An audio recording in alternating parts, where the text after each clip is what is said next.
Sonics NBA action. This week, we'll show you what happened when the Bulls hosted the Sonics in a finals rematch. We'll also check in on the NBA's hottest team, the Portland Trail Blazers, and profile one of the league's brightest young stars, the Minnesota Timberwolves' Kevin Garnett. And don't get upset. Of course, we'll bring you the top 10 plays of the week. Tracy Murray, alley-oop, Weber slams it in.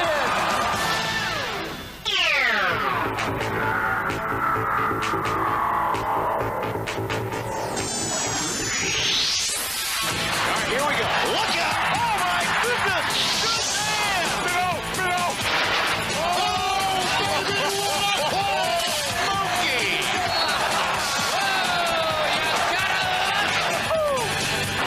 With a vicious block. And Hill with the explosion! In your face, that's look out. That's up count. Oh, man!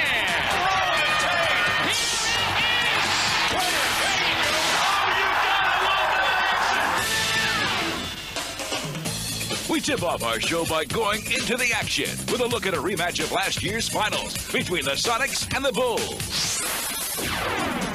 Earlier this year, Michael Jordan scored 45 points in a win against Seattle. And although the Sonics were determined to shut them down, his airness began the game in trademark fashion. Right by McElvain. Hello. And teammate Scottie Pippen followed Michael's lead. What a beauty from Pippen. But with Sean Kemp's dominant play, the Seattle Sonics held a 3-point lead at halftime. In the second half, Phil Jackson urged his team to match Seattle's aggressiveness. But Seattle stayed with Chicago's shot for shot. Hawkins. Oh, man. And a back-and-forth battle raged on. Gets the jumper to go. As the clock ticked down, Seattle went inside to Sean Kemp, who helped stretch the game into overtime. But in the extra period, the Chicago Bulls found another way to win. We're starting to get ourselves back into a good rhythm. But for that, last week it was a bad week for us. And every team goes through that. I mean, we're not immune to that. And come playoff time, we'll be back. With the win, the Chicago Bulls kept their 25-game home winning streak alive and are still on top in the Central Division. The Detroit Pistons are in second place, 4 games ahead of Atlanta, who are in third. The Charlotte Hornets are in fourth.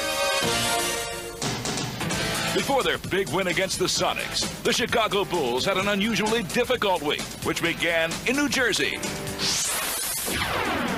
The Bulls didn't expect much of a challenge from the new-look Nets, but they were caught by surprise. Montross, Cassell, the cutter, and Montross found him.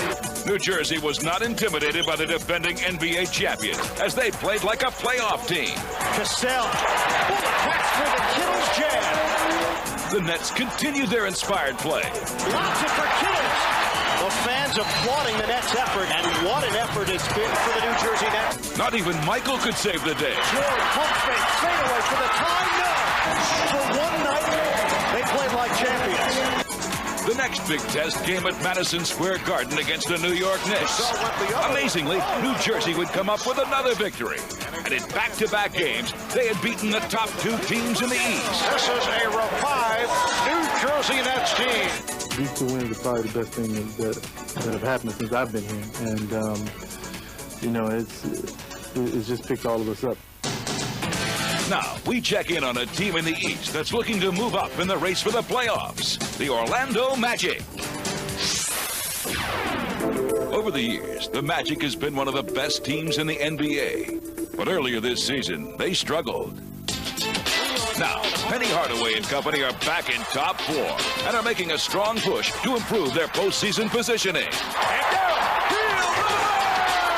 Our guard is so quicker than other guards, and that's getting a lot of fast breaks and a lot of easy buckets. This week, the Orlando Magic looked to blast off against the Rockets, but Houston hung tough as they took a 1-point lead late in the fourth quarter. Tipped up and in by Eddie Johnson. But in the closing moments, Penny Hardaway came through in the clutch. The leader, yes, Hardaway. That's your money player. Big-time play. As the go-to man on this team, I really have to, the team has to live and die by me. And if I'm not making shots, then we're losing. If I'm making shots, then we're winning. Against the Atlanta Hawks, the Magic stormed out to a 16-point lead in the fourth quarter. But even Hardaway's 35 points couldn't prevent an Atlanta Hawks comeback. Oh, he's picked his pocket. Mookie stripped him. An absolutely incredible comeback for the Atlanta Hawks. Now we'll take a look at the Atlantic Division standings. Atlanta stopped the Magic's 4-game winning streak, but Orlando still has a stronghold on third place. Meanwhile, Miami and New York are still battling it out for the top spot. Now it's time to log on to NBA.com for an update on the mailman. Karl Malone, who recently scored his 25,000th career point, was named NBA Player of the Week after averaging over 30 points and 10 rebounds. Hornacek runs the break. Nice pass to the mailman.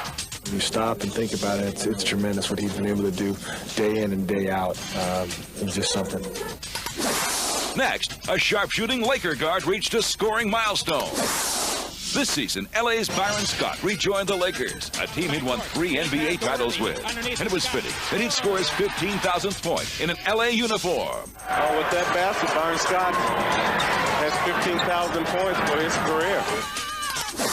Now an announcement from the league's official website. For the second straight year, NBA.com will celebrate the game's global popularity by highlighting basketball from around the world.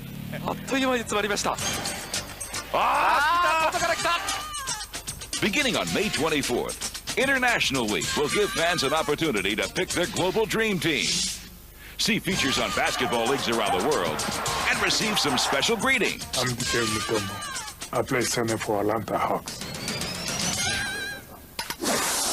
Now it's time for our viewer email. This week's question comes to us from Fanur Boye Hannison of Build-A-Lure, Iceland, who asks, which NBA player wears the biggest shoes? Well, Fanur, that distinction belongs to 7-foot center Will Perdue of the San Antonio Spurs, who wears size 22. Perdue, who won 3 NBA titles in the early 90s with the Chicago Bulls, has followed in the very large footsteps of Hall of Famer Bob Lanier, who also wore size 22 sneakers. Coming up next, we'll take you back into the action for a look at the red-hot Portland Trail Blazers and those surprising Dallas Mavericks. Then, we'll show you one Atlanta Hawks guard who was a real hot shot against the Sonics. Time for the Spalding Ball Handling Performance of the Week, featuring Washington Bullets point guard Rod Strickland. Oh, the speed around Anthony. Lays it up and in. Rod Strickland, spectacular in the open court. Bullets by 20. Nothing better than that. Let's get back into the action, starting off with the red-hot Portland Trail Blazers, who have the longest winning streak in the NBA. Behind the hard-driving point guard Kenny Anderson, the Blazers have come together as a team and are currently on an impressive 10-game winning streak. You know, teams that beat us 3 months ago, they're dealing with a whole new different team when they, face Portland this time because we just want to win. We just want to win. This week against the Clippers, the Blazers were on the move. 3-on-2 goal line. Great pass by Kenny to Ryder. Sabonis to Robinson. How sweet was that? Against the Cavs, Anderson dazzled the home crowd. Anderson with a spin and one coming. The team has rallied around Coach Carlissimo, who's pleased with the Blazers' consistent play. We're working hard. As long as you keep working hard, good things will happen, and it's not easy to be ready every night, and we've done a very good job with that. And they've won with both offense and defense. Blocked by Sabonis. Blocked by Sabonis. Double blocked by Sabonis. The confident Trailblazers will surely pose a serious threat to any team they face in the playoffs. I watched Sabonis. He doesn't move for about 2 minutes. That was beautiful. Portland's now comfortably in third place in the Pacific Division and have a slim chance of catching the second-place LA Lakers, who have struggled without their superstar center Shaquille O'Neal. The defending Western Conference champion Seattle Sonics remain on top. Now to the Midwest Division, where we take a look at the Dallas Mavericks, a team that appears to have found the right combination. Earlier this season, new Dallas general manager Don Nelson changed the face of the Mavericks with a series of blockbuster trades. One of the team's new players, forward Michael Finley, understands Nelson's strategy. He felt that by making this trade, it was a big shift in attitude for the team, and it's going to help us. And this week, the Mavericks began to play well together,